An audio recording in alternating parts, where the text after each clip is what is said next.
Hi there, welcome to class. I'm Miss Faust. Do you have paper handy? A pen or pencil? I hope so. You may even want to use the paper from last class period where we started with the notes on the literary elements. Remember I said we would have more than one day, so we're going to have day 2 today, and that is it. Before we start our first reading, I hope you're excited about that. Again, do you have your supplies handy? You do? Good job. Good job. That's wonderful. So we're starting on a good note. Okay, let's do a quick review. On the first day of literary elements, we discussed which two elements. Which two were they? One started with an S and one started with a T. What? I think I hear it. Where, what? Setting? You got it. Setting. And setting is all about the what? Yes. Place or location and time. Good job. The other one is what? Theme. Very good. And we said theme versus moral, didn't we? The theme is the main idea or the point of the poem, the story, so on and so on. And the moral tends to be the lesson is taught, and we tend to find the moral in our fables, where animals tend to be characters. Ooh. Which brings me to our first element of today, our first of 3. So we're going to have a total of 5 major literary elements that we're going to worry about. Yes, there are many, many more out there, but these are the key ones. Let's get going. Okay, so we'll start right back here, right behind me. All right. Day 2, literary elements. Make sure again that on your note-taking paper that you wrote literary elements so that you know what notes they are. Okay, so we've got character. Isn't that wonderful? And there are 3 kinds of characters. We have, for example right here, people. See, she is a character. She is a person. She is the straw girl. She is a character in her own story. All right. Good. Good start. Then we have, oh my goodness, hold on. What do we got? We have animals. Oh my gosh. Yes, animals. Look at that. It's called peekaboo. Yes, doggies and monkeys and the like can be considered animals. They can be considered characters. They are, after all, animals, aren't they? Yes. All right. And finally, oh my goodness, objects. Not just a marker can talk, but a little Porsche. Look at that. Isn't that neat? And he has a conversation, hopefully, with another car. Okay, so our characters could be people, animals, or objects. We group them into 2 groups. We have our major or main. Either way, sometimes I say main, sometimes I say major. Either one works.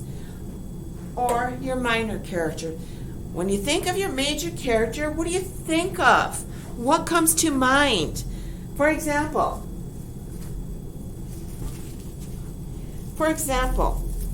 if she's a major character in her story, we would be doing what? We would focus on her. The focus would be on this character because she is the important character. We would know, we would know everything about her because she is developed. And what do we mean with that? So if we know everything about her, we know what she likes, what she doesn't like, what her strengths are, what her weaknesses are, that she likes to have pumpkin pie, okay, that she likes to wear hats, that she's very friendly, she's very helpful, she's developed. So your major character is important, is the focus, and is the one who is developed, versus your minor character. Minor, not minor. Little faux pas. there's little focus on that character. Very little. Okay, it's a matter of, yes, the major character needs someone to talk to, so we throw in another character.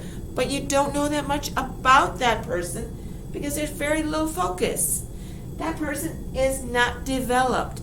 We may only know that that character loves to eat cereal every day for breakfast.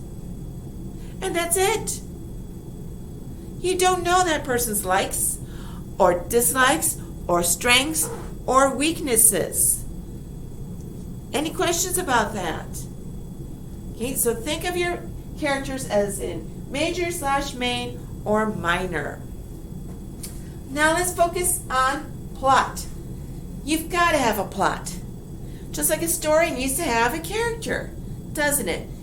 Okay? A story needs a plot. A plot is, yes, we think of it as what happened? What's happening? But think of it as one word. The action! The action. Just remember that word. Action, action, action, action. Okay?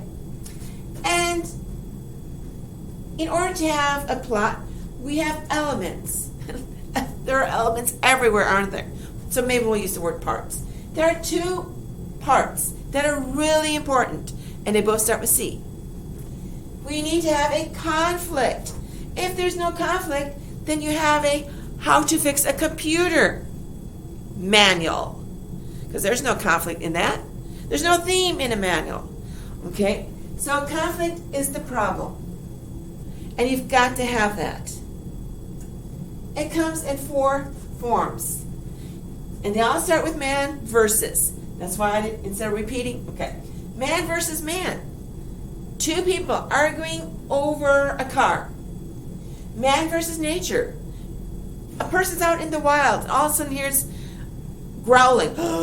Okay. Man versus self is fighting within himself, thinking, should I do it or shouldn't I? Will they like me? Will they not like me? Okay. Man versus society. The person wants to do a good deed, but others are stopping him from doing it. Those are the problems.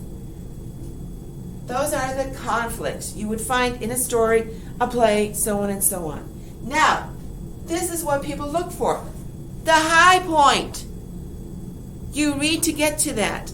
It's the high point, and the high point is called climax, and it's the exciting part. Exciting. It's the exciting part of your reading. That is the point where you might find out that, yes, 2 people who've been arguing over a chair have finally come to the realization, is it really worth arguing over a chair? Okay, if it's $1 million chair, okay, that's different. That's what we look for, that high point. Because after that, it just goes. And a lot of movies, if you think about movies especially, they stop right with the climax because they want you to think, oh, is the detective going to make it? And then the next movie, and then there's another movie. The next movie comes out and you're going, oh, he made it. Same thing with stories and books. That's a good place for a writer to stop because they've got you hooked. You'll go and buy the next book and you'll answer the phone. Any questions with the plot? The 2 key elements that make up the plot. Okay. Finally, point of view. Yes, the point of view is what we call the angle from which the writer writes, or perspective. Every writer chooses an angle, a way to look into a story and share it with you. It can come in 3 persons. Again, we're repeating. First person, second, and third persons. Think of the pronouns such as I, you, me, he, they, us. Your first person is I. No, just because the writer uses I does not mean it's about him. But it's the angle that he feels comfortable with to give you the point for why he's writing. Okay? Second is you. No, he's not telling you you need to read the book. Again, comfort zone.